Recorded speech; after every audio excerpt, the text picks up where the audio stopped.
இன்னைக்கு gauge clean பண்ணுறதில்ல பார்த்து மேக்ஸிமம் எல்லா கேஜுமே க்ளீன் பண்ணியாச்சு. எல்லா ஆப்பிள் பாக்ஸுமே வெளியே எடுத்துட்டேன்.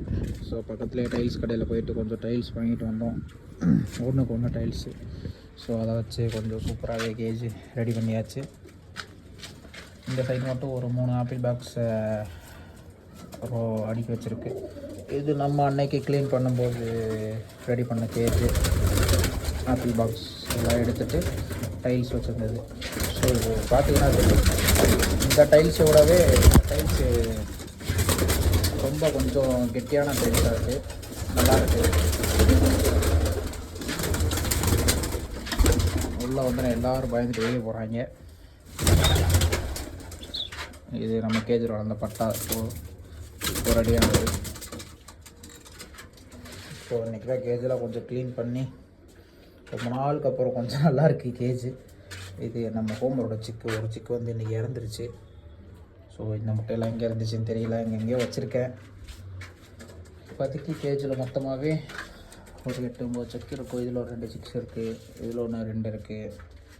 அப்புறம் பார்த்துக்கிட்டேங்க, இது இருந்தால் இது பொறிச்சது. இதில் கீழே 2 சிக்ஸ் இருக்குது, அப்புறம் அடியில் ஒரு சிக்ஸ் இருக்குது. மொத்தமாகவே ஒரு 7-8 இருக்கும். மற்ற எல்லாமே பறக்கிற ஸ்டேஜுக்கு வந்துச்சு.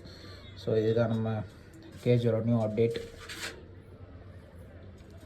எல்லாமே கொஞ்சம் நல்லா ஸ்ட்ராங்காக தான் இருக்குது. ஆனால் கொஞ்சம் சிமெண்ட் இதோ யூஸ் பண்ணியிருந்தால் இந்த ஷேக்கிங் இருக்காது, இன்னும் ஷேக்கிங் இருக்குது லைட்டாக.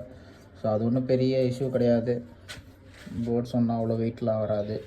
ஸோ இந்த பக்கமே நல்லா தான் இருக்குது. இந்த மேலே மட்டும் கொஞ்சம் வெயிட்டுக்கு இது வைக்கணும். ஏன்னா இங்கே கொஞ்சம் இப்படி தூக்கிற கல், அது கொஞ்சம் கல் பத்தலை. ஸோ அதனால் கல் மட்டும் மாற்றி வைக்கணும். நெக்ஸ்ட்டு வந்து இந்த எக்கு மட்டும் கொஞ்சம் சேஃப்டியாக இருக்கிறதுக்காண்டி ஏதாச்சும் ஒரு இடம், ஒரு ரீப்பரோ ஏதோ ஒன்று செட் பண்ணணும். ஸோ அது மட்டும் கொஞ்சம் ட்ரை பண்ணி பார்ப்போம், ஐடியா பண்ணணும். ஃப்யூச்சரில் இந்த 3 இதுவுமே கொஞ்சம் மாற்றணும்.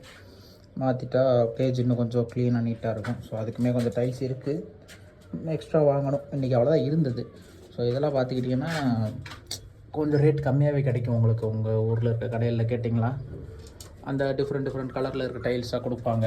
பாக்ஸில் 1-2 மிச்சம் வராத ரிட்டன் கொடுத்துருப்பாங்க. அதெல்லாம் வச்சுருப்பாங்க உங்களுக்கு.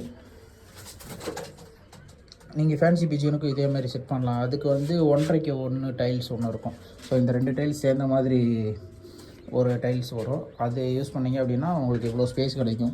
ஃபேன்சி பிஜின்னு வைக்கிறீங்கன்னா ஆலோ பிளாக் கல் யூஸ் பண்ணுங்கள், 4-5 கல். அது கொஞ்சம் நல்லாயிருக்கும். ஸோ அதான் நம்ம கேஜோட அப்டேட். சூப்பராக இருக்குது.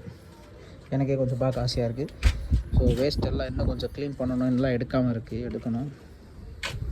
இவ்வளோ பாக்ஸ் கொஞ்சம் நிறைய மிச்சம் இருக்குது. யாருக்காவது லோக்கலில் இங்கே தேனி ஆண்டிப்பட்டியில் எங்கேயாச்சும் இருக்கீங்கன்னா பாக்ஸ் இருக்குது, வந்து எடுத்துக்கோங்க.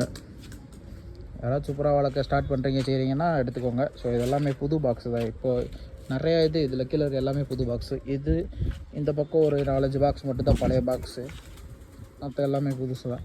இப்போ தான் எடுத்து கொஞ்ச நாள் தான் இருக்கும்னு நினைக்கிறேன். இது எல்லாமே ரெடி பண்ணது கொஞ்ச நாள் தான் இருக்கும். அது நம்ம ஃபேன்சி பேஜின்னு பேஜ். ஸோ எல்லாருமே வெளியே தான் இருக்காங்க. அதுதான் டைம் ஆகிடுச்சு, அதனால் எல்லோரும் உள்ளே போகிறதுக்காண்டி வெயிட்டிங்கில் இருக்காங்க. நம்ம இப்போ உள்ளே போய் வீடியோ எடுக்கிறனால எல்லோரும் வெளியே வந்துட்டாங்க. சரி, ஓகே, நெக்ஸ்ட் வீடியோவில் பார்ப்போம்.